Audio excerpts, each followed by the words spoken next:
कृष्णा कृष्णा हरे हरे हरे राम हरे राम राम राम हरे हरे कृष्णा हरे कृष्णा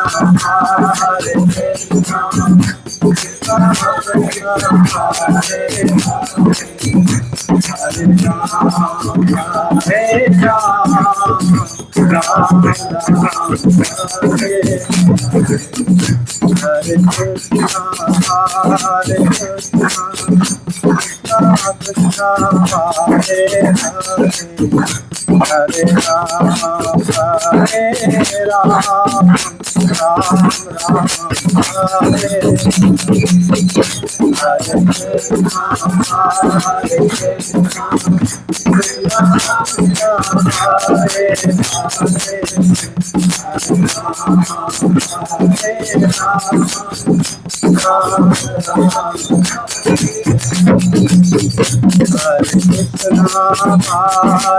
कृष्णा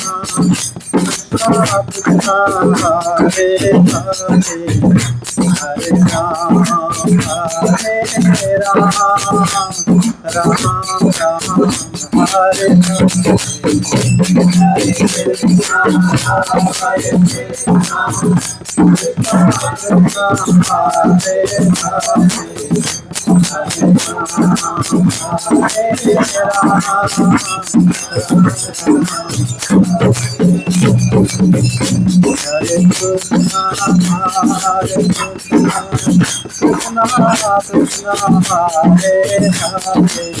हरे राम हरे राम राम राम हरे हरे कृष्णा हरे कृष्णा कृष्णा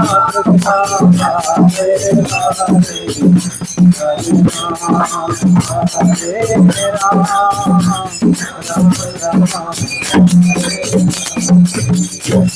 हरि नाम संकीर्तन की जय। श्री कृष्ण चैतन्य प्रभु नित्यानंद श्री अद्वैत गदाधर शिवासादि गौर भक्तवृंद की जय। जय श्री बलदेव, जय श्री सुभद्रा, जय श्री जगन्नाथ देव की जय। योग माया माता की जय। भक्ति देवी तुलसी माता की जय। श्री कृष्णचंद्र भगवान की जय। श्रीमद् भागवतम की जय। उपस्थित सभी भक्तवृंद की जय। वृंदावन धाम की जय। जय जय श्री राधे श्याम। यहाँ भागवत करते करते लगभग कितने साल हो गया। पिछले जन्माष्टमी में वृंदावन में था। इस साल जन्माष्टमी में संयोगवश में रहना पड़ा वृंदावन। अभी बलराम जी के जन्मदिन वहाँ गया था मैं, तो वहाँ 4-5 दिन घर के रह के आया। तो जन्माष्टमी में अभी इस साल यहाँ बहुत अच्छी तरीके से आप लोग सब आए हो, अच्छा लग रहा है। भागवत हम शायद यहाँ पर 4 साल हो गया, कितने साल हो गया, 4 साल हो गया होगा। योग माया मंदिर की परिसर में आज भागवतम और देखो जन्माष्टमी में इकट्ठा होना बहुत बड़ी भाग्य की बात है। योग माया मंदिर परिसर है और जन्माष्टमी की तिथि है और आप लोग सब योग माया माता की सेवक हो और आपकी गहन में मतलब आपके साथ में बैठ के मुझे बड़ा भी निज खुद को बड़ा गौरव मतलब लग रहा है कि मैं आप लोगों के साथ आज जन्माष्टमी के उत्सव के महोत्सव में आप ही के साथ उनके बारे में कुछ चर्चा करेंगे और मतलब उन्हीं के योग माया की जन्म कैसे हुई थी, अब भगवान श्री कृष्ण की आविर्भाव के बाद योग माया देवी को जन्म होना क्यों पड़ा था এবং ये सब क्या है उसके साथ संबंध, ये सब आप जानते होंगे। फिर भी आप लोग के साथ ये चर्चा करेंगे, बड़ी आनंद की विषय है। श्रीमद् भागवतम में 10वें स्कंद में इस बारे में चर्चा हुआ है। हम उसी के बारे में जब 10वां स्कंद जब शुरू हुआ, शुकदेव गोस्वामी पाद वास्तव में परीक्षित महाराज को श्री कृष्ण लीला को सुनाने के लिए ही भागवत सुना रहे थे, लेकिन पहला स्कंद से 9वें स्कंद तक वो तो सिर्फ उपक्रम सुना रहे थे कि श्री कृष्ण लीला सुनने के लिए योग्य बन सके कोई। इसलिए पहला से 9वें स्कंद तक उन्होंने भगवान की बाकी सारे अवतारों की लीला उन्होंने सुनाए थे। भगवान श्री कृष्ण पहले जो कच्छप अवतार लिए समुद्र मंथन के समय, उसमें जब मंदराचल पर्वत को रखा गया था क्योंकि वो धंसता जा रहा था, विराट कच्छप रूप लिए थे। श्री भगवान मत्स्य अवतार लिए थे उससे पहले। जब प्रलय हो रहा था उसी में राजा सत्यव्रत को, उनके भक्त है, उनको उन्होंने मत्स्य के अवतार में भगवान ने उनको जल में नौका में बिठाकर सप्त ऋषियों के साथ वितरण करते थे और राजा को भी वो दिव्य ज्ञान उपदेश दे रहे थे। भगवान बराह अवतार लिए। ये जो अवतार लिए, पृथ्वी माता जब जल गर्भोदक को जल में डूब गई थी, भगवान ने उद्धार करे थे। श्री कृष्ण उसी रूप में लिए थे। उसके बाद श्री भगवान नरसिंह अवतार में अवतरित हुए थे, खंबे से निकले। ये जो अवतार मैंने बताया आपको, 4 अवतार, ये अवतार में भगवान के कोई पिता, कोई माता, कोई नहीं थे। वो ऐसे ही प्रकट हो रहे थे। जब जरूरत हुआ, यदा यदा ही धर्मस्य ग्लानिर्भवति भारत अभ्युत्थानम् अधर्मस्यम तदात्मानं सृजामि अहम। मैं अपने आप को सृजन करता हूँ, उसी समय बना लेता हूँ। जिस समय में जरूरत पड़ता है, जिस समय धर्म की ग्लानि होती है, उस समय में अवतार ले ही लेता हूँ। ऐसे श्री भगवान की उक्ति है। उसके बाद श्री भगवान परशुराम अवतार में आए, वामन अवतार में आए। वामन अवतार चाक्षुष मनवंतर की कथा है। उसके बाद भगवान परशुराम अवतार वैवस्वत मनवंतर में आए। उसके बाद भगवान रघुनाथ श्री राम के रूप में अवतार हुए। ये वैवस्वत मनवंतर की त्रेता युग की कथा है। उसके बाद श्री भगवान कलयुग के पहले शुरू में, द्वापर युग की बिल्कुल अंत में, क्योंकि श्री कृष्ण भगवान जिस दिन अंतर्धान हुए उसी दिन से कलयुग आ गया। मतलब कलयुग के समय में ही अवतरण हुए थे भगवान। 125 वर्ष भगवान यहाँ पर लीला करे थे। भगवान श्री राम तो 11,000 साल तक पृथ्वी में लीला करे थे। भगवान श्री नरसिंह तो एक दिन के लिए लीला करे थे। भगवान बराह अवतार वो भी भगवान जब पृथ्वी माता को उद्धार करे थे, उसी समय गर्भोदक सागर से जब तक लाए, उनको बराह पुराण सुनाए थे कि मैं कैसे मथुरा में सर्वत्र रहता हूँ, किस प्रकार लीला करता हूँ, ये सब सुनाए थे। इस बराह पुराण में वर्णन है। उसके बाद श्री भगवान श्री कृष्ण और श्री बलराम दोनों 2 अवतार के रूप में आए और माता योगमाया, 3 रूप में भगवान। लेकिन देवता लोग, आप भागवत में पाठ करेंगे आज, ओम नमो भगवते वासुदेवाय, ओम नमो भगवते वासुदेवाय, ओम नमो भगवते वासुदेवाय, ओम नमो भगवते वासुदेवाय, ओम नमो भगवते वासुदेवाय, ओम नमो भगवते वासुदेवाय। श्रीमद् भागवतम 10th स्कंद पूर्वार्ध 1st अध्याय। श्री सुखदेव गोस्वामी बात कहते हैं कि वासुदेव कथा प्रश्नः पुरुषास्त्रेण पुनाति वक्तारं श्रोत्रंस्तत्पाद सलिलं यथा। कहते हैं परीक्षित महाराज, श्री वासुदेव की कथा, श्री भगवान श्री कृष्ण की कथा, आप जो प्रश्न अभी पूछे थे, वो सुनने वाले को, सुनाने वाले को, और जो उसमें अनुमोदन करता है, उस सबको बराबर रूप में मंगल कामना करता है। जन्माष्टमी को हम भगवान श्री कृष्ण की कथा श्रवण कर रहे हैं। एक समय पृथ्वी में घमंडी राजा, असंख्य दैत्य, वो राजा के रूप धारण करे थे कि हम राजा हैं और शासन कर रहे हैं, लेकिन वो सब थे अत्याचारी। ऐसे जब पृथ्वी की भार अत्यधिक हो गया, भार कैसा होता है, हम तो सब लोग रहते हैं, क्या पृथ्वी माता को वजन महसूस नहीं होता? लेकिन पापी लोगों का भार पृथ्वी देवी के लिए असह्य होता है। जब ऐसा ज्यादा भार हो गया, उसी समय माता पृथ्वी गो रूपी, गाय के रूप धारण करके ब्रह्मा जी के सभा में उपस्थित हुई थी। गो रूप क्यों? गौ माता की रूप इसीलिए धारण करी थी माता पृथ्वी भगवान की कृपा प्राप्त करने के लिए, क्योंकि भगवान श्री कृष्ण नमो ब्राह्मण्य देवाय गो ब्राह्मण्य हिताय च जगदिथाय कृष्णाय गोविंदाय नमो नमः, जो गो और ब्राह्मण के रूप दोनों को ही श्री भगवान क्या करते हैं ना, अधिक रक्षा करते हैं, क्योंकि उसी से ही संसार की रक्षा हो जाती है। गो रूप से हवीर को रक्षा करते हैं भगवान, जिससे हवन की सारे उपादान गौ माता से आती है, यज्ञ कर्म, और ब्राह्मण जो वेद को धारण करता है, ये दोनों रक्षा होने से पूरी सृष्टि की रक्षा हो जाती है। इसीलिए श्री भगवान को प्रणाम में गो ब्राह्मण हिताय च कहा जाता है। जैसे ही देवी पृथ्वी ब्रह्मा जी के शरण में गई, श्री ब्रह्मा जी निश्चित करे और कि भगवान के पास जाकर कि भगवान को स्वयं को उनको अवतारित करने के लिए प्रार्थना करें कि यहाँ पर इस संसार में इतना सारा उपद्रव हो रहा है।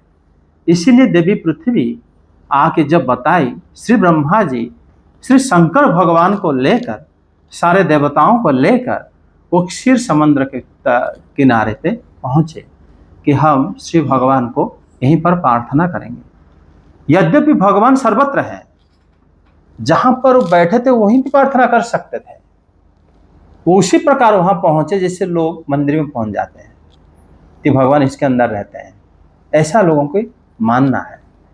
लेकिन जैसे देवता लोगों की मानना है कि भगवान क्षीर समुद्र में रहते हैं वहां पर, लेकिन श्री भगवान सर्वत्र रहते हैं, अपने हृदय में रहते हैं, वहीं पर भी प्रार्थना कर सकते थे। लेकिन जैसे वो वहां पर पहुंचे और प्रार्थना करें, भगवान को तो दर्शन नहीं कर पाए, वहां पर आकाशवाणी हुई। आकाशवाणी ऐसे हुई, श्री ब्रह्मा जी को सुनाई दिया और किसी को सुनाई नहीं दिया। तो ब्रह्मा जी को जैसे ही सुनाई दिया तो ब्रह्मा जी समाधि अवस्था में ही ये प्रार्थना को सुने कि श्री भगवान अवतीर्ण होंगे। कहाँ पर? यदु वंश में। यदु राजा तो अभी है नहीं, उन्हीं के वंश में वसुदेव जी जो हैं अभी, उनके घर में देवकी देवी के गर्भ से ही भगवान उत्पन्न होंगे। ऐसा ही आकाशवाणी उनको मिला और आकाशवाणी में ही उनको पता चला कि भगवान वसुदेव के घर में ही अवतीर्ण होंगे। सारे देवताओं को बोले कि आप अपने अपने भगवान को सेवा करने के लिए अपने अपने जो सेवा जो कर सकता है उसी हिसाब से तुम लोग जन्म ले लो। तो वो सब श्री भगवान की सेवा करने के लिए वो सब लोग अवतीर्ण हो गए। जैसे राजा मरुत उग्रसेन के रूप में आ गए, है ना, स्वयंभुव मनु वो अर्जुन के रूप में आ गए, देवराज इंद्र के साथ भी सम्मिलित होकर अर्जुन के रूप में आ गए। इस प्रकार और अन्य सारे देवता, धर्म देवता युधिष्ठिर के रूप में आ गए थे, और जैसे सूर्य देवता कर्ण के रूप में आ गए थे। उसी समय हमारा जो अश्विनी कुमार वो आ गए थे नकुल सहदेव के रूप में, वायु देवता भीमसेन के रूप में आ गए थे। इस प्रकार पांडव के घर में भी वो भगवान के समसामयिक उसी समय की उनके हम उम्र के तरह वो लोग सब पैदा हो गए थे। सारे देव कन्याएं वो भगवान को जो लोग चाहते थे, भगवान इतने अवतार लिए, जो चाहते थे वो उसी हिसाब से जन्म ले लिए थे। भगवान मत्स्य अवतार में समुद्र की कन्याएं उनको देखी थी, वो भगवान के प्रति आकृष्ट होकर फिर वो भगवान को पाने के लिए तपस्या करी थी। वो लोग सब गोपी के रूप में, कोई राजाओं की कन्या के रूप में सब प्रकट हो गए थे और भगवान श्री कृष्ण से उनका विवाह हो गया था।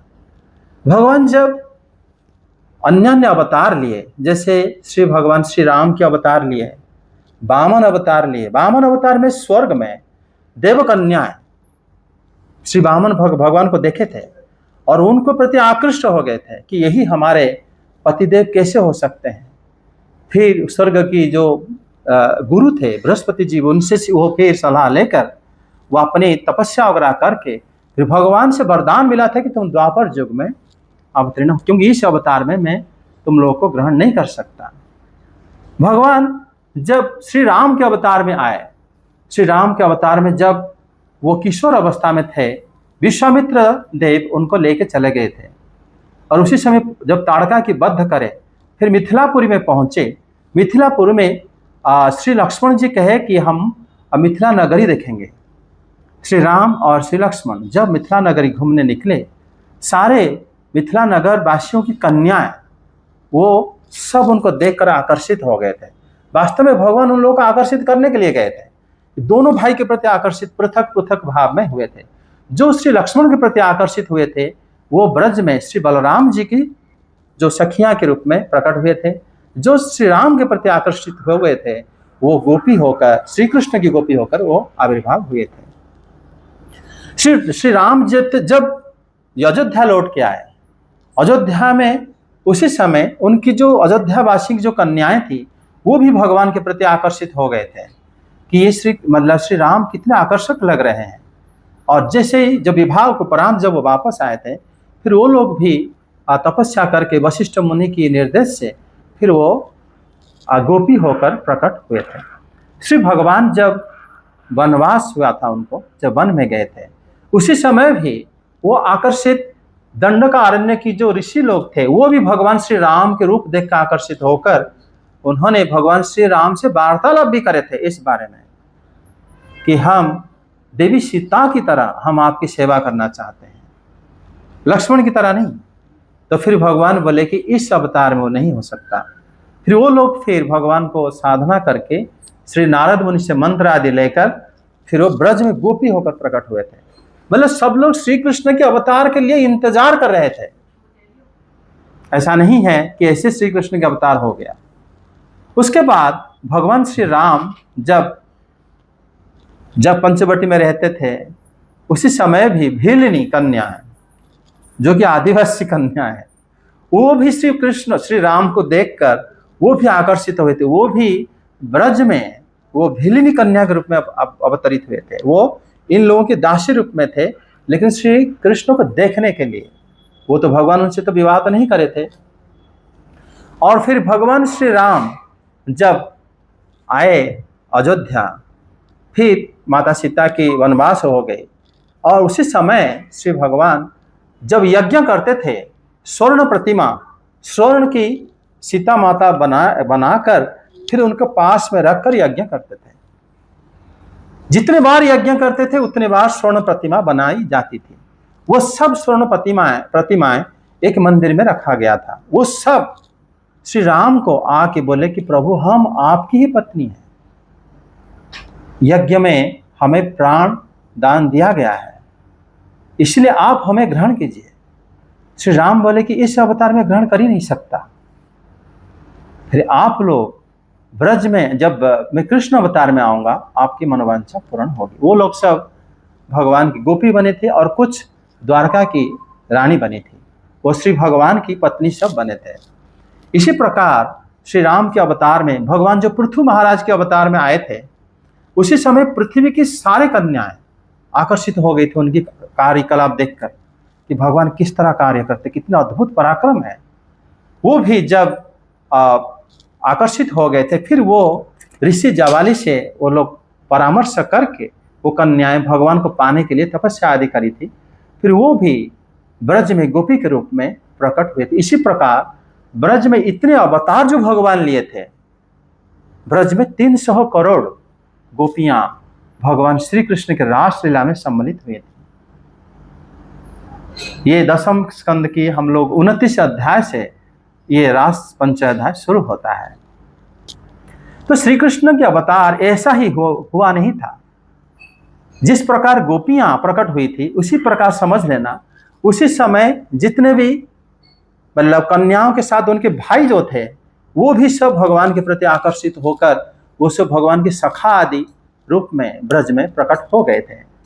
उसी प्रकार उसी समय जो लोग भगवान को पुत्र के रूप में जो वृद्धा पिता माता सब देख रहे थे, वो लोग भी ब्रज में मतलब भगवान को वात्सल्य भाव से यशोदा माता की सहेलियां, नंद बाबा की सखा के रूप में उसको प्रकट हो गए थे। इसी प्रकार मतलब भगवान जितने सारे अवतार लिए थे, सारे अवतार में ही सारे अपना परिकर सबको वो बना दिए थे और सब इतने योगों से अपेक्षा कर रहे थे। और उनके साथ देवताएं भी आ गए। तभी श्री ब्रह्मा जी जब उनको बोले कि आप लोग भगवान की सेवा करने के लिए आप अपने अपनी जगह में सब प्रकट हो जाओ। और ये बात जब श्री भगवान के अवतार के समय से पहले ब्रह्मा जी ने ये बात बोल दिए, उसी समय ये जो गोपियां इतने दिन से जो इंतजार कर रही थी, सारे दंडकारण्य की ऋषि और मथुरा की जो अयोध्या की कन्याएं और सब लोग इतने दिन से जो इंतजार कर रहे थे अलक्षित भाव से, वो लोग जन्म तब सब ले लिए थे। ऐसे समझ लेना चाहिए। जैसे ब्रह्मा जी डिक्लेयर कर दिए कि भगवान अवतीर्ण होंगे, तब सब अपने अपनी जगह में प्रकट हो गए थे। उसके बाद शुकदेव गोस्वामी पाद कथा बताते हैं कि उस समय मथुरा में सारे यदुवंशी राजा का राजधानी बन गई थी मथुरा। मथुरा में श्री हरि सर्वदा वास करते हैं। और मथुरा में एक बार सूरसेन के पुत्र श्री वसुदेव जी के साथ देवक राजा की पुत्री, सबसे छोटी कन्या देवकी, उनके साथ विवाह हुआ। देवक के भाई थे उग्रसेन, उग्रसेन के पुत्र हो गया कंस। कंस देवकी को, उनके देवक की सारे पुत्रियां उनके तो भाई ही बनेंगे, कंस उनके भाई हो जाता था। तो कंस देवकी के प्रति अत्यधिक स्नेह था और कंस जो है खुद अपने हाथों से वो क्या कराना, रथ के घोड़ा को हाँकते हुए वसुदेव और देवकी देवी को बिठा के मतलब सोच रहा था कि मैं छोड़ के आऊं।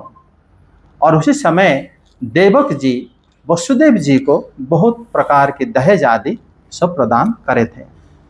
और उसी समय क्या हुआ, अकस्मात रास्ते में आकाशवाणी हुआ।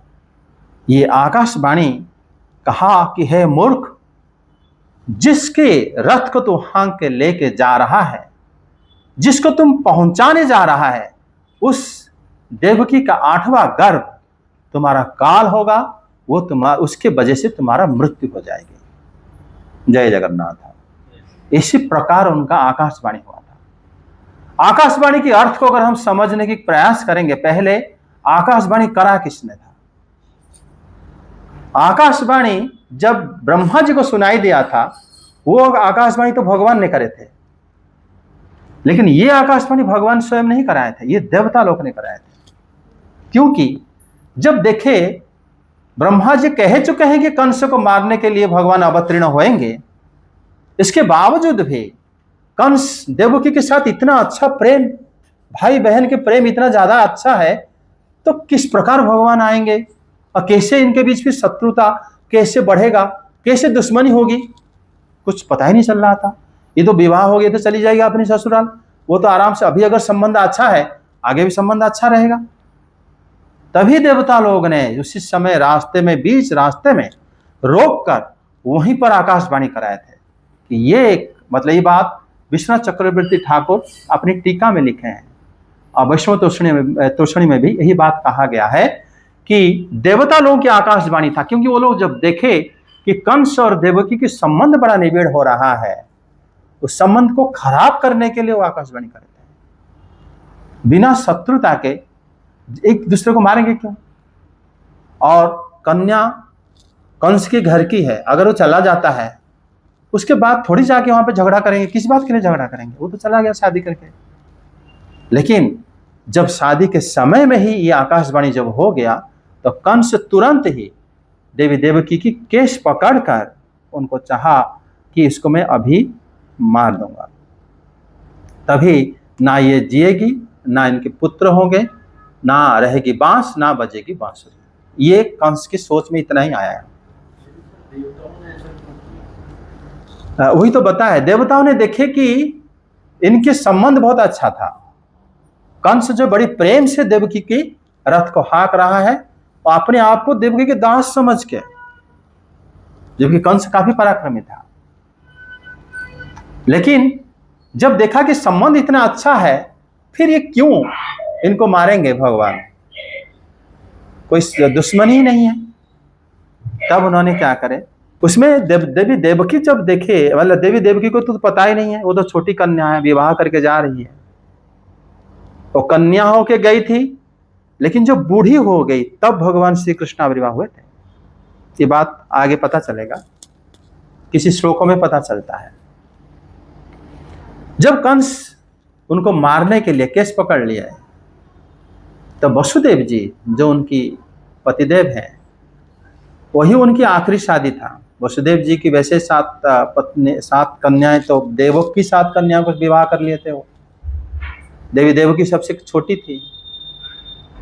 और जैसे ही उन्होंने केस पकड़ा और मारना चाहा, तलवार निकाल दिया, कंस असुर था, उसी समय वसुदेव जी उनको समझा रहे हैं कि श्लाघनीय गुणः सुरेर्भवान् भोज यशस्करः स कथं भगिनीं हन्या स्त्रिय मुद्वाह पर्वाणि। विवाह पर्व में एक स्त्री अपनी बहन ऐसे कैसे हत्या कर दोगे? ऐसा आप जैसे शूरवीर, क्योंकि कंस काफी वीर था, योद्धा था, वो जितने भी सारे असुर थे उनको हरा के उनको मित्र बनाया था। पूतना तो एक राक्षस ही है, उसके भाई थे अघासुर, बकासुर। कंस ने उनको चुनौती दिया था पहले, मुझसे अगर जीत जाओ तो मैं तुम्हारा दास बनूंगा, अगर मैं जीत गया तुम मेरे दास बनना। वो जीता भी था और उनका अपनी संग में रख दिया था। बाणासुर के साथ जीता था। जरासंध कि जो कुबलया पीड़ हाथी, जिसको भगवान श्री कृष्ण आते टाइम वध करे थे, वो कुबलया पीड़ हाथी को, वो जरासंध के हाथी था। कंस वो हाथी को पकड़ के फेंक दिया था। जरासंध जब आके अपनी छावनी बनाया था और युद्ध करना चाहता था, कंस जब ऐसे कर दिया, वो कंस की शक्ति में जरासंध प्रसन्न हो गया था। अपनी दोनों कन्याओं की, अपनी बेटियों की कंस से विवाह करा दिया था। इस प्रकार था कंस। कंस कोई छोटा मोटा वीर नहीं था। ये योद्धा, इतने बड़े योद्धा होकर एक एक कन्या, अपनी बहन, उसको मार दो, गला काट दोगे, इसमें कौन सी शूरवीरता तुम्हारा होगा? वसुदेव जी पहले उनको, कंस को रोके, लेकिन कंस तो नासमझ है। वो कहते हैं कि तुम्हारी छोटी बहन, बच्ची, ऐसा तबानुजा बाला कृपणा पुत्री कुपमहा, ये बड़ी दीन है, इसको कुछ पता भी नहीं है, क्योंकि पहले विवाह कम उम्र में होती थी, इसको कुछ पता नहीं है, ये गुड़िया की तरह है, इसको आप तो दिन वत्सल हो, इसको आपको मारना नहीं चाहिए। कंस को समझाए। सुखदेव गोस्वामी पाद को कह रहे हैं कि परीक्षित जी, एवं पुरुषदान अनुव्रता दारुण स समभिहि भेदैहि बध्यमानः अपि न न्यवर्तत। वो बिल्कुल नहीं समझा, संकल्प नहीं बदला, मारूंगा तो मार दूंगा। तुम क्या कह रहे हो, ये मतलब ये कन्या है और विवाह को मैं तो मुझे क्यों कोई मारेगा, इससे जन्म होगा, मैं मार दूंगा उसको। ऐसे कंस का ऐसा बुद्धि काम कर रहा था। लेकिन उसी समय बुद्धिमान पुरुष क्या करना चाहिए? जहां तक हो सके मृत्यु को कम से कम टाल देना चाहिए। अगर मर जियोगे तब ना कुछ करोगे, अब मर जाओगे तो क्या करोगे? इसीलिए उन्होंने क्या करे, टालने के लिए उन्होंने बोले उससे कोई अपराध नहीं होता। तभी वसुदेव जी एक बात बोले कि अस्य सौम्य अस्याह ते भयं नाही, इससे तुम्हें कोई भय नहीं है। भय यद्वैषः अशरीर वाक् आह, अशरीर वाक् को याद करो। आकाशवाणी क्या हुआ था? अशरीर होता आकाशवाणी, क्या कहा था? इसकी 8वां गर्भ तुम्हारा काल होगा। ये तो काल नहीं है ना, जो पैदा होगा वो काल होगा। तब यतते भयम उपस्थितम अस्याः पुत्रान समर्पयस्ये, मैं उसके पुत्र को समर्पण कर दूंगा। देवकी का तो कोई भय नहीं है। इसीलिए वसुदेव जी अंतिम में जब ये बात बोले, और वसुदेव जी के वो सत्यवादी है, ये बात कंस जानता था। कंस भी सोचा बे मतलब क्यों मारो, इनके बच्चे से मुझे मतलब प्रॉब्लम है ना, बच्चा तो दे देगा, कह रहा है। इस प्रकार मतलब जब उन्होंने बताया, तर्क बताया, तब उन्होंने छोड़ दिया। जैसे ही कंस ने छोड़ दिए, तब उन्होंने समय आने पर अथः काले उपावृते सर्वदेवता देवकी अनुवत्सरं अष्टौ पुत्रं कन्यां चैव प्रसूसुभे। इसमें हरिवंश पुराण के हिसाब से पुरेव वसुदेव अभूत विहायाभ्यंगतांग जराम। श्री कृष्ण जब आविर्भाव हुए उसी समय वसुदेव जी बूढ़े हो गए थे, देवी देवकी भी बूढ़ी हो गई थी। इसका मतलब क्या हुआ? मतलब यह हुआ, विवाह होने के बाद जब वो आए, वसुदेव जी वो जानते थे पुत्र होते ही मैं उसको देना पड़ेगा, और मैथुन माध्यम से ही कन्या पुत्र उत्पन्न होते हैं।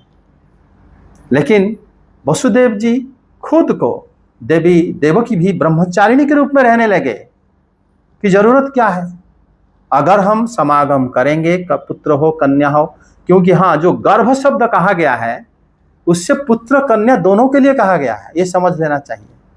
वो गर्भ से जो जन्म होगा, पुत्र शब्द आकाशवाणी नहीं कहा था, वो गर्भ शब्द का, इसी गर्भ, इसका 8वां गर्भ तुम्हारा काल होगा। तभी वो सोचे कि जो 8वां गर्भ अगर काल होगा, मैं गर्भ पैदा करूंगा क्यों, तब मेरा सत्य बात भी रह जाएगी और देवकी देवी की वो मृत्यु भी नहीं होगी। इसीलिए ब्रह्मचारी रूप में वो दोनों ही रहने लगे। भगवान की माता बनी देवकी, वो कितनी शुद्ध थी, कन्या के रूप में विवाह होकर आई थी, बूढ़ी हो गई, कोई विषय सुख नहीं लिया था उन्होंने। फिर इसलिए उसमें, क्योंकि अक्रूर जी जब प्रार्थना भी कर रहे हैं भगवान के प्राकट्य से जब गए थे, उसमें उन्होंने बताए थे कि वृद्धो तवाद्य पितरो, आपके बूढ़े पिता माता के बारे में श्री कृष्ण को बोले थे। उस टाइम श्री कृष्ण 11 साल के हो गए थे, तो 11 साल में बूढ़े कैसे हो गए पिता माता? क्योंकि ये जब भगवान प्राकट्य हुए थे उसी समय बहुत लेट प्राकट्य हुए थे, क्योंकि जैसे कंस छोड़ दिया वो लोग रहने लगे, कोई पुत्र संतान नहीं हुए। तो फिर वो खबर भी लेता था कंस कि हो क्या रहा है, कोई कन्या नहीं, कोई पुत्र, कुछ नहीं। लेकिन विष्णु पुराण में है, भगवान जो योग माया को आदेश दिए थे, मरीचि के 6 पुत्र श्रापग्रस्त होकर कालनेमि के पुत्र हुए थे। फिर कालनेमि के बाद फिर उनको दोबारा श्राप मिल गया था कि तुम्हारे पिता के हाथ से तुम्हारा मृत्यु होगी। वो जाके पाताल में वो लोग सुप्त अवस्था में सो रहे थे। योग माया विष्णु पुराण में है, विष्णु प्रयुक्तो तन निद्रा क्रमात् गर्भ नयोत जयत। विष्णु माया, योग माया, जब समय आ गया, भगवान प्राकट्य से पहले हर साल एक एक पुत्र को लाके देवकी माता के गर्भ में छोड़ता गया। तब ये वसुदेव जी के औरत से कोई पुत्र नहीं हुए देवकी देवी के, ये योग माया खुद आगे डालते गई, एक साल में एक बार। तभी भागवत में श्लोक के हिसाब से अथवा कालिपावृत्य सर्वदेवता देवकी अनुवत्सरम अष्टो पुत्रां कन्यां चैव प्रसुसुवे। एक साल में एक, एक साल में एक, एक साल में एक, वो भी अंतिम समय में। पहले जो 6 पुत्र हो गए, उसके बाद वाला साल में श्री बलराम, उसके बाद वाला साल में श्री कृष्ण, उसके बाद वाला साल में देवी सुभद्रा। साल एक एक साल में हो गए, 8-9 साल लगा।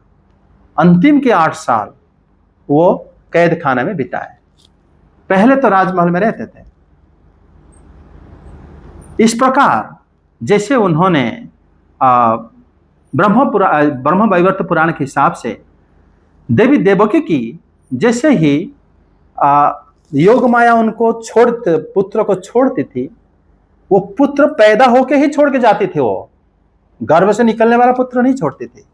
और वायु देवता, वायु द्वारा उनका पेट भर जाता था ब्रह्म वैवर्त पुराण के हिसाब से, ताकि बाहर लोगों को लगे कि ये गर्भवती महिला है। और पुत्र, जिस दिन पुत्र हो गया, फिर उसी दिन वो वायु देवता निकल जाते थे और उनको लगता है इनका पुत्र हो गया। आवाज आता था तो जो आके लोग दे देते थे, क्योंकि देवताओं के कार्य था ये सब। ये बड़ा अद्भुत है लीला। उसी समय जो भगवान श्री कृष्ण की प्राकट्य भी इसी प्रकार हुआ था। ऐसे ही जैसे ही वो प्राकट्य एक बाय एक होने लगे, देवकी देवी के पहला पुत्र जब हुआ कीर्तिमान, वो पुत्र का जो नाम था वो वसुदेव जी रखे थे कीर्तिमान, उसी को लेके वसुदेव जी अपने राजमहल से लेके आ गए कंस को देने के लिए। जो पुत्र को योग माया आगे सुला के चली गई, 1 साल हो गया, पता लगेगा कि तुम्हारी पुत्र हो, उससे पहले पेट फूला है, पुत्र भी बन गया, पेट कम हो गया था, इसी का पुत्र है। तो बाहर लोगों को ऐसे ही लगता था, सारे लोगों को। तब क्या हुआ, जैसे वो लेकर आया, कंस ने बोला कि इस बालक को ले लो, उसमें मुझे कोई भय नहीं। अयं कुमार प्रतियातु अस्मात् में भयं नाही, इसमें मुझे कोई भय नहीं। इव यो अष्टमात् गर्भाते मृत्यु विहिता किला।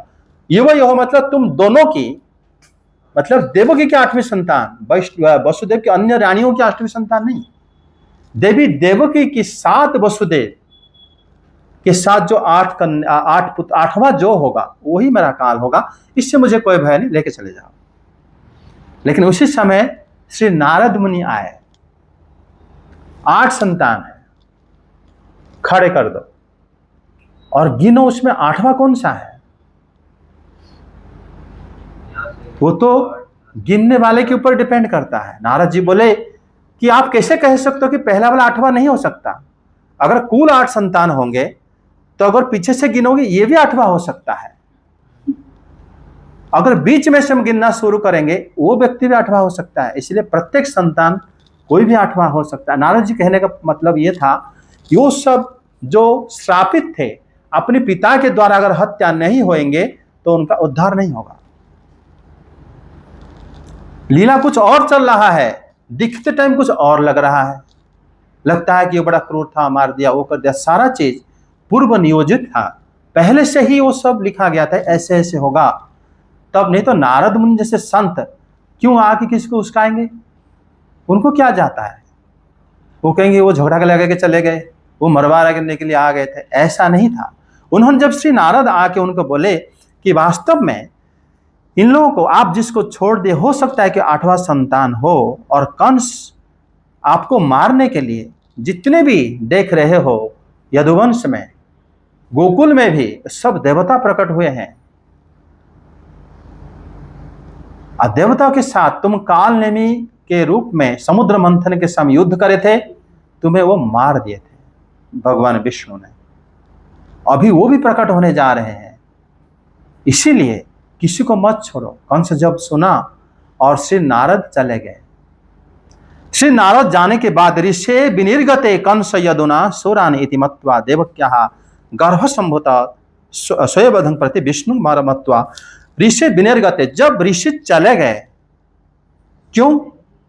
अगर नारद जी वहीं पर रहे होते तो वसुदेव जी को और देवी देवकी को वो बंदीशाला में नहीं डालता। नारद जी हो सकता है प्रतिवाद करते कि मैंने उनको बंदीशाला में डालने के लिए थोड़ी कहा था, इन्हें इतने अत्याचार तो मत करो। लेकिन हाँ, उनके पुत्र को छोड़ो मत, उनको मारोगे तो क्योंकि उनका उद्धार होगा, उससे भगवान श्री कृष्ण आविर्भाव तो हो ही जाएंगे।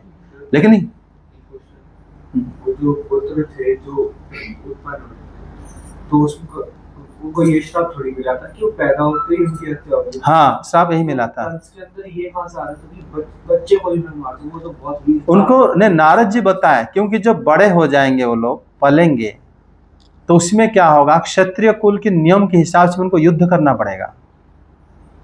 और फिर युद्ध, तभी तो कंस ने डरा था कि इनके वसुदेव जी का प्राण ये भी तो था कि पैदा होते ही मैं दूंगा। वो अपने प्राण रक्षा कर रहे थे। कंस अगर छोड़ देता कि ठीक है बड़े होने दो, मैं उनसे युद्ध कर लूंगा, लेकिन ऐसा कंस ने नहीं करा था। ये कंस के ऊपर है। वसुदेव जी ने अपनी बात रखे। पहले तो वसुदेव जी टालते गए कि मैं बच्चा पैदा करूंगा क्यों कि किसी को मुझको मारना पड़ेगा, क्योंकि बच्चा अगर तुमने प्रण कर दिया है कि मैं बच्चा पैदा होते ही दे दूंगा, और तुम अगर जानबूझ के बच्चा पैदा कर रहे हो, तुम्हें हत्या का दोष भी तो लग सकता है। तुम्हें अगर पता है कि तुम बच्चा को दे दोगे, फिर बच्चा पैदा करने के लिए तुम मन क्यों बनाए? इसका मतलब बच्चा का हत्यारा तुम हो, वो नहीं है। इसीलिए कंस ने क्या करा, नहीं वसुदेव जी बच्चे, वो तो सीधा ब्रह्मचारी बन गए, माता देवकी भी ब्रह्मचारिणी बन गई थी। क्योंकि भगवान जहां जहां अवतीर्ण होते हैं वो इतने साधारण जगह में अवतीर्ण नहीं होते। परम पवित्र भगवान, परम सत्य, वैसे कैसे अवतीर्ण हो जाएंगे किसी भी मतलब माता के गर्भ में। देवकी माता इतनी महान थी, उनको जब स्तुति करने के लिए आए थे भगवान शंकर और श्री ब्रह्मा जी, उनको माता कह के प्रणाम करे कि माँ, क्योंकि ये भगवान श्री कृष्ण अगर इनको माँ रूप में ग्रहण कर लिए हैं, साधारणतः ब्रह्मा जी और श्री शंकर जी माताओं को पुत्री कह के संबोधन करते हैं। कोई भी देवकन्या हो, कोई भी माता को पुत्री कहते हैं क्योंकि वो सबसे बड़े हैं, लेकिन इनको माता कह के सब लोग संबोधन करते देवकी देवी को, तो परम पवित्र थे वो। और श्री कृष्ण उनको माता के रूप में ग्रहण कर लिए थे। सिर्फ श्री कृष्ण नहीं, श्री बलराम भी, तो वो तो सबकी माता हो गई देवकी देवी।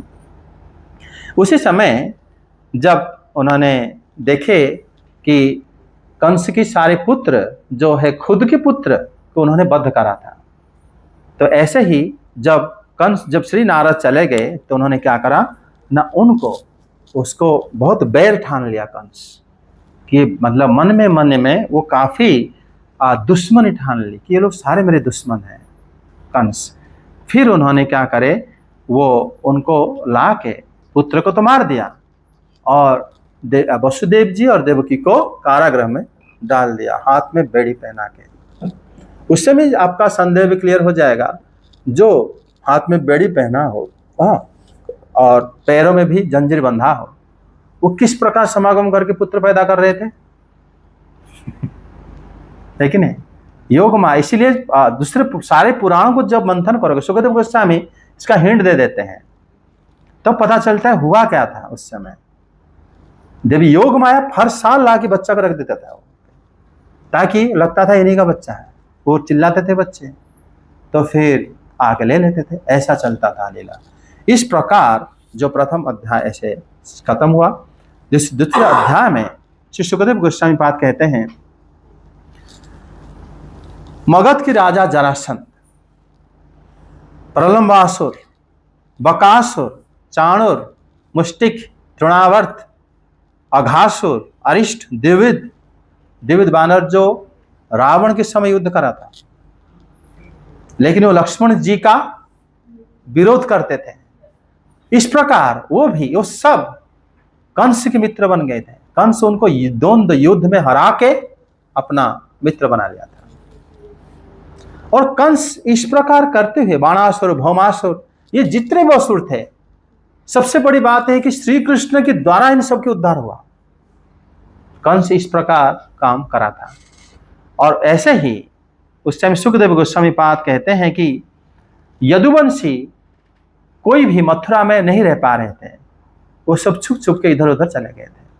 वसुदेव जी की जो पत्नियां थी वो भी छुप के दूसरे जगह चले गए थे। उसमें से देवी रोहिणी आ गई थी ब्रज। 7 रानी तो देवकी की बहनें थी, वो वसुदेव की रानी थी वो लोग। वैसे रानियों में भी तो बलराम जी जो थे वो उनके घर में किसमें? रोहिणी जी के। बाकियों के घर में वो तो भगवान की नित्य माता है। रोहिणी देवी रोहिणी भगवान की नित्य माता है। मतलब वो हमेशा उनकी मतलब वैकुंठ जगत में भी बलराम जी के साथ माता उनकी रोहिणी माता है, वहीं पर रहती है। वो हमेशा उनकी जो जहां जहां अवतार होंगे वही वो आ जाएंगे। सुमित्रा देवी रोहिणी देवी की अंश है, जहां से लक्ष्मण जी प्रकट हुए थे। माता रोहिणी वृंदावन में क्यों गई? तो बाबा के शरण में वो तो हस्तिनापुर भी जा सकती थी, वहां हाँ जा सकते थे। तो उन्होंने ऐसा क्योंकि वृंदावन में जो लीला होगी आगे, उसमें बलराम जी का बहुत हाथ था, इसलिए उनको वहीं रहना था, इसलिए ब्रज आ गए थे। ये सब दसम स्कंद में बड़ा अद्भुत है। जब सुनोगे और अच्छा लगे। इतना समय भी नहीं कि हम डिटेल उसको बात कर सकें उस बारे में। उसमें सारे असुर, जब सारे यदुवंशी लोग, जैसे असुरों का उपद्रव बढ़ता गया, यदुवंशी जो है इधर उधर छुप छुप के रहा, जो रह गए उसके चापलूसी करते रह गए। कंस के झूठा मूठा चापलूसी करके रहने लगे कि हम आपके दास हैं, ऐसे ऐसे बोल के रह गए। उसी समय श्री बलराम जो यहाँ पर श्लोक 5 में बताते हैं कि सप्तमो वैष्णवं धाम यन्मनन्ता प्रचक्षते गर्भ बभुवः देवक्या हर्ष शोक विवर्धनः। इस प्रकार सप्तम गर्भ में श्री बलदेव जो अनंत वो आके वास करने लगे। बोलो। जब ये असुरों का इतना आतंक भी हो रहा था वृंदावन में भगवान कृष्ण के जन्म के बाद, तो जो हस्तिनापुर लोग बाकी राजा थे, ये लोग तो उनके रिश्तेदार नहीं थे, तो ये मदद के लिए क्यों नहीं आते? क्योंकि उसमें कोई वजह नहीं बन पा रहा था। वे मतलब वो तो किसी को हत्या करने नहीं जा रहे थे। ये कंस जो हत्या कर रहा था वो किसी का उन्हें बंदी बना के उनको हत्या कर रहा था। किसको? देवी देवकी को। और उन्होंने जैसे पितामह भीष्म वगैरह रहते थे कहाँ पे?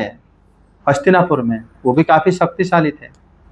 कंस और पितामह भीष्म अगर शक्तिशाली कौन ज्यादा है?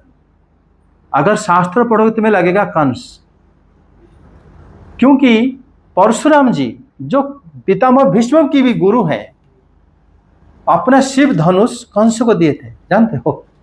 वो धनुष था जो धनुष यज्ञ के लिए भगवान श्री कृष्ण बलराम आए थे। वो धनुष यज्ञ जो है, धनुष किसने दिया था? परशुराम जी, भगवान परशुराम जी दिए थे। अगर श्री परशुराम कंस को धनु दे सकते हैं लेकिन पितामह भीष्म को नहीं दिए थे, इसका मतलब कंस कितना शक्तिशाली था, उसी से अनुमान लगा सकते हो। फिर भगवान ने उनका वध भी इतने शक्तिशाली। सारे शक्तिशालियों को जो दुराचारी हो जाते हैं तो भगवान लीला करने के लिए वो सब करते हैं, ताकि आज हम अगर कुछ भगवान नहीं करे होते तो हम उनके जन्माष्टमी में वही बात असुरों की बात क्यों कर रहे हैं हम लोग? भगवान ऐसा भी तो कर सकते थे कि अपनी माया से उनके आसपास उनका संग नहीं। भगवान का एक और बात देखो, इसमें एक बात खुल रहा है। भगवान जितने भी अवतार लिए, भगवान श्री राम के अवतार में अपनी भक्तों के घर में अवतार लिए जाके रावण को वध करें। भगवान परशुराम अपनी भक्तों के घर में अवतार लिए जाके उन्होंने जो सहस्त्रबाहु अर्जुन को वध करें। भगवान वामन कश्यप जी अपने भक्तों के घर में अवतार लिए, फिर आए थे बलि महाराज जहां शुक्राचार्य वगैरह थे वहां पर दान मांगने। ऐसा कभी हुआ कि भगवान श्री राम अगर रावण के घर के मतलब प्रकट हुए होते, और कभी मान लो वामन भगवान शुक्राचार्य और मतलब असुरों के पास प्रकट हुए होते, हाँ, और मतलब भगवान की अवतार अगर ऐसे हुआ था, हम सोच नहीं सकते उस टाइम रामायण क्या होता। सर जैसे प्रहलाद महाराज जी हिरण्यकशिपु के घर में, हाँ, लेकिन भगवान प्रकट नहीं होते। भगवान सिर्फ प्रकट हुए कहाँ पे? हाँ, कंस की वहां भेज सकते थे भक्त को, लेकिन भगवान की जो लीला, गोपी जो इतने दिनों से हम जो अभी चर्चा कर रहे थे, अपने इंतजार कर रहे थे भगवान को पाने के लिए, और भगवान इसी अवतार में उनकी मनोवांछा पूरा करेंगे, वो कैसे फिर होता? समझे कि नहीं? भगवान की अवतार सिर्फ हमें जो दिखता है वो काम के लिए नहीं होता, उसके पीछे बहुत सारे कारण होता है, जो कारण को अगर कभी सोचोगे तो दिमाग चकरा जाएगा। भगवान क्यों अवतार लिए? ये काम तो इस तरीके से हो सकता था, ये इस तरह हो सकता था। आगे कुछ तो आज सुन लोगे। जैसे इसमें कहा गया कि श्री भगवान बलराम जो है देवकी माता के गर्भ के रूप में प्रकट हो गए। मतलब गर्भ में प्रकट नहीं हुए, गर्भ के रूप में प्रकट हुए। ये शब्द है गर्भ संभूता। गर्भ संभूता का मतलब हो गया कि भगवान अपनी इच्छा से प्रकट हो गए। भगवान हृदय में प्रकट होते हैं, गर्भ में नहीं। गर्भ में तो वायु रहता है, माता की गर्भ में। हृदय में प्रकट होते हैं। हृदय में जो भगवान प्रकट होते हैं, हृदय के अंदर भगवान बलराम जी को किसी ने बुलाया नहीं था। समझते हो? देवता जो प्रार्थना करे थे कि प्रभु आओ हमारे संसार इसको सबको उद्धार करो, किसी एक को उन्होंने बुलाया था। ये तो तीन आ रहे हैं। देवता लोग एक क्यों बुलाए थे कि प्रभु आप आके पृथ्वी माता की भार को दूर करो और इनको सबको उद्धार करो, ऐसा उनका प्रार्थना था। लेकिन श्री बलराम जी, आकाशवाणी भी बलराम जी के बारे में कुछ नहीं हुआ था। अष्टम गर्भ के बालक तुम्हारा काल होगा, बता दिए। ये सप्तम गर्भ कहां से आ रहे? भगवान अनंत, यहाँ को इसको जो बताया गया है वो स्वतंत्र है, कभी भी आ सकते हैं। और वो श्री कृष्ण की अपनी इच्छा से ही श्री कृष्ण के अन्य रूप में ही आए थे, बलराम जी के रूप में।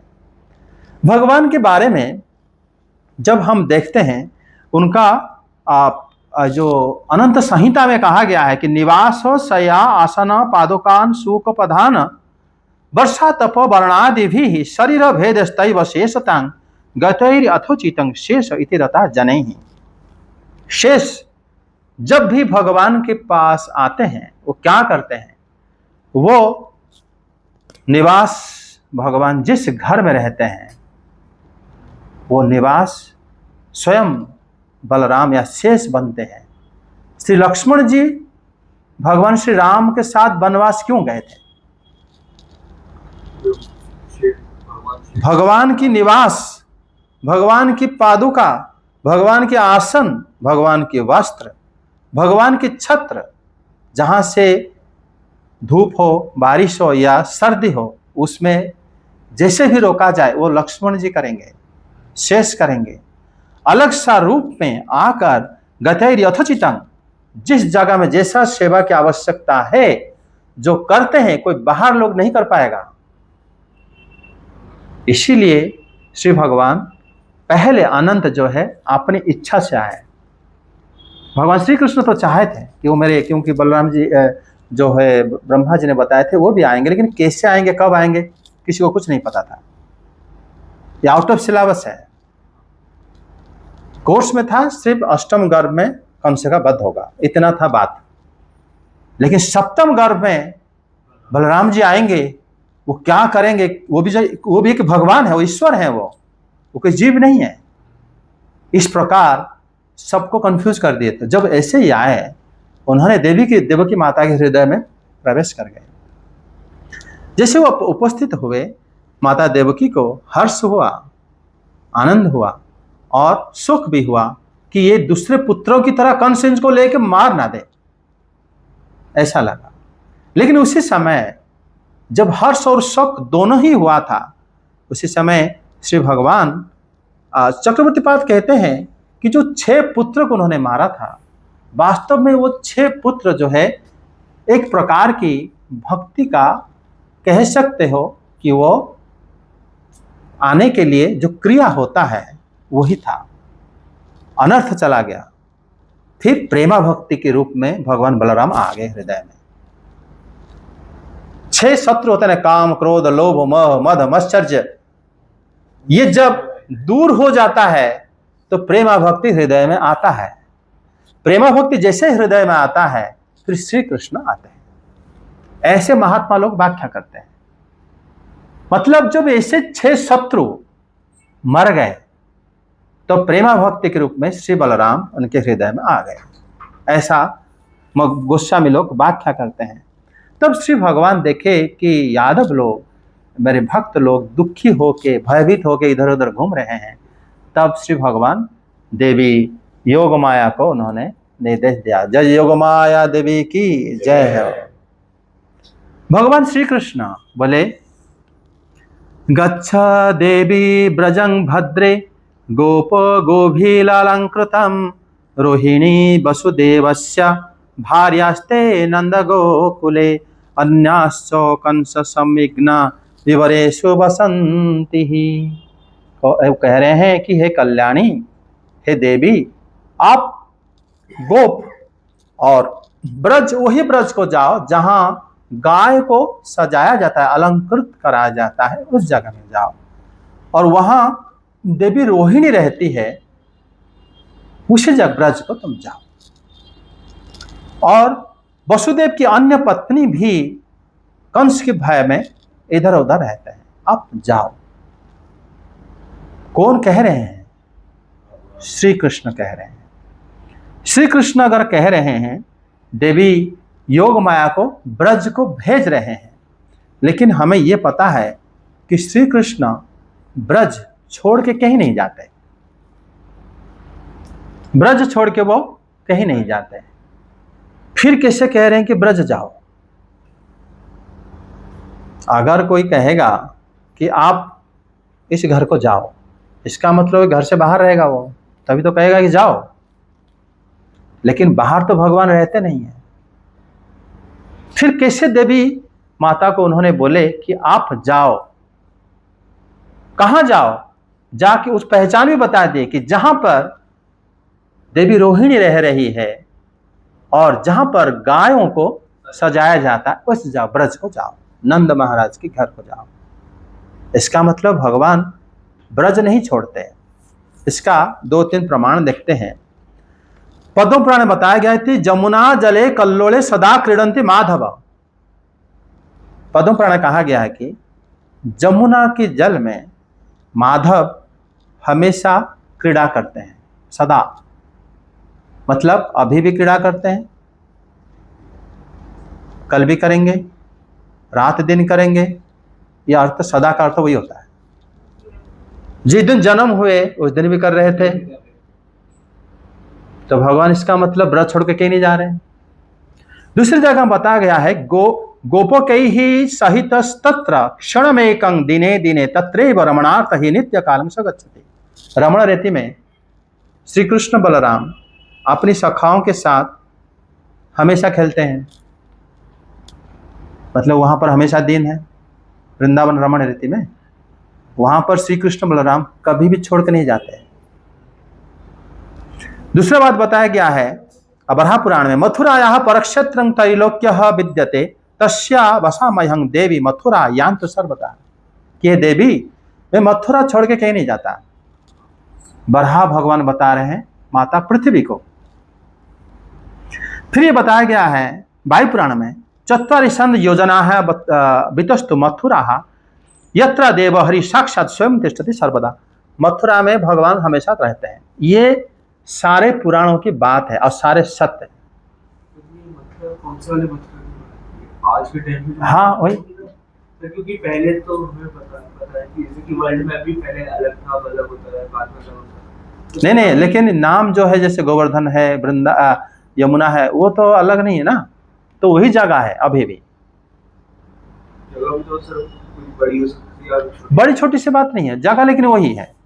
ठीक है गुरु जी, ये सारे जन्म के बाद मानना, यानी कि इसकी जनगणना बाद में हुई है, यानी कि प्रभु के जन्म के बाद इस जो एरिया, लेकिन प्रभु के समय में भी जमुना नदी था, नदी तो था, गोवर्धन वही था, वो भी था, तो उसी से हम, वो लैंडमार्क तो है ही, वो तो वही है। जो कीड़ा जो भगवान के जन्म होने के बाद ही, हाँ, पहले तो किसी को पता नहीं था। अब पुराण में लेकिन पता है। एक बात देखो, भगवान हमेशा खेलते हैं, हमेशा जो यमुना जल में गोपियों के साथ लीला करते हैं, जल क्रीड़ा करते हैं।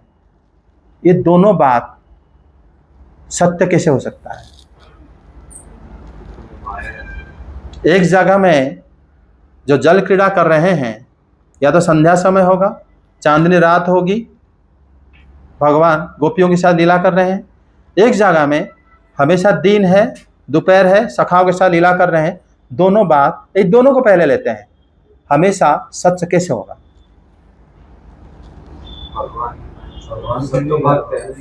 इसका मतलब एक जगह में लीला, टाइम जोन अलग अलग है, क्योंकि काल भगवान के अधीन है। इसका मतलब ये समझ लो, इसी घर में अभी हम लोग भागवत चर्चा कर रहे हैं, लेकिन इसी घर में किसी और समय में, इसी सेम समय में देखेंगे घर खाली है, कोई आके सो रहा है, जबकि हम उसी घर में चर्चा कर रहे हैं। उसी वृंदावन में यमुना की किनारे, यमुना नदी में रात्रि की चांदनी है और उसी समय भगवान लीला कर रहे हैं। वही वृंदावन में रमण ऋतु में धूप है और सखाओं के साथ भगवान क्रीड़ा कर रहे हैं, दोनों एक ही साथ कर रहे हैं। और उसी समय में नंद घर में भगवान जो माताओं के साथ जो लीला करते हैं वो भी कर रहे हैं। इसीलिए देवी योगमाया को, जब श्री बलराम उनके साथ भी नहीं है, माता नंद यशोदा भी उसके साथ नहीं है, तब योगमाया का आदेश दिए कि देवी वही ब्रज को जाओ। ब्रज का, एक ब्रज का अनेक अनेक स्तर है। ब्रज, हाँ, टाइम जोन अलग अलग। जैसे हम लोग अभी जागृत हैं, हम जब सो जाएंगे, अगर भगवान कहेंगे ये जब सोएगा उसी स्वप्न में जाना, तो योगमाया स्वप्न में आ जाएगी। जब हम जगे हुए हैं, जगे हुए समय भी आ सकती है, हमारा तो कम से 2 अवस्था हमें तो पता है ना, हम जागते हैं सोते भी हैं। तो जागते समय भी कोई आ सकता है, स्वप्न समय भी कोई आ सकता है। ब्रज में एक समय में जो लीला चल रहा है वही समय दूसरा लीला भी चल रहा है, वही समय तीसरा लीला भी चल रहा है। ये योग माया को जब खबर हुआ कि मुझे यहाँ नहीं जाना जहां पर भगवान जल क्रीड़ा करें, मुझे वहां नहीं जाना भगवान जहां पर सखाओं के साथ खेले, मुझे वहां नहीं जाना, मुझे वहां जाना है जहां भगवान अभी जन्म होने वाले हैं और वहां पर भी भगवान रहते हैं, वो भी वही जगह है। एक जगह में अनेक अनेक स्तर में लीला होता है। इसीलिए योग माया देवी को बोले कि देवी तुम वहां जाना जहां गायों को अलंकृत करके सजाया जाता है, नंद महाराज के घर जहां देवी रोहिणी है। तो देवी रोहिणी ना तो सखाओं के साथ है, ना गोपियों से लीला के टाइम माता रोहिणी है। रोहिणी जहां पर है देवी रोहिणी योग में उसी जगह को जाएगी। इसीलिए भगवान ने एड्रेस दिए कि तुम उस जगह पर जाना, उसके बाद क्या करना है फिर बताएंगे। मतलब योग माया माता वही भगवान को मतलब क्यों अवतारित हुई थी, ये काम तो वैसे ही कर सकती थी, लेकिन कुछ काम ऐसा है भगवान जब उसी गर्भ से भगवान मतलब हृदय से प्रकट होकर बाहर आ गए, उसी जगह में जब देवी योगमाया भी प्रकट होकर बाहर आ गई, देवी योगमाया में इतनी शक्ति आ गई, श्री ब्रह्मा जी को भी मोहित कर दिए, माता यशोदा को भी मोहित कर दिए, भगवान शंकर को भी मोहित कर दिए। योगमाया के पास इतनी शक्ति कहां से आई? श्री कृष्ण उनको अपनी बहन के रूप में जगह दे दिए। जय श्री योगमाया माता की जय हो। उन्होंने अपने आप उनको शक्ति दे दिए भगवान कि आप करोगे। तभी उन्होंने इस श्लोक में कि हे देवी भद्रे, भद्रे मतलब होता है कल्याण हो, आपके कल्याण हो माता, मतलब आप ये कर सकते हो। आज देखोगे श्री कृष्ण लीला में योग माया ऐसे ऐसे लीला करी है, कोई किसी लीला में ऐसे नहीं कर पाई थी। भगवान श्री रघुनाथ के अवतार में उन्होंने रावण के साथ युद्ध करे थे भगवान ने। योग माया उन्होंने सब जगह में भगवान की सहायता करी है। भगवान के रघुनाथ के अवतार में देवराज इंद्र उनको रथ भेजे थे, है ना। ब्रह्मा जी वगैरह आके भगवान जब रावण बद्ध हो गया उस टाइम स्तुति करे थे, इतना ही था। वरुण देवता जब भगवान समुद्र में सेतु बंधन करे थे तब समुद्र देवता के वरुण देवता आके भगवान को रास्ता दिया, ये सब काम हुआ था। लेकिन श्री कृष्ण के अवतार में वरुण देवता, इंद्र देवता, श्री ब्रह्मा जी, श्री शंकर जी, वायुदेव, अग्निदेव, सारे जो अष्ट दिग्पाल हैं उनसे शक्तिशाली कोई नहीं, सब श्री कृष्ण से हार गए थे। अंतिम में कामदेव जिसको कोई तोड़ नहीं है, कामदेव को किसी ने नहीं जीता, वो अजय है। भगवान कामदेव को भी पराजित कर दिए। जब भगवान देखे कि सबको तो जीत लिया, अभी कामदेव बचा है, इसलिए भगवान रासलीला करे थे। कामदेव वहीं पर हार मान गया था, वहीं पर चरण में पड़ गया था भगवान के कि आप जैसा शक्तिशाली कोई नहीं। तो इस प्रकार भगवान की हम कथा यही विश्राम देके अभी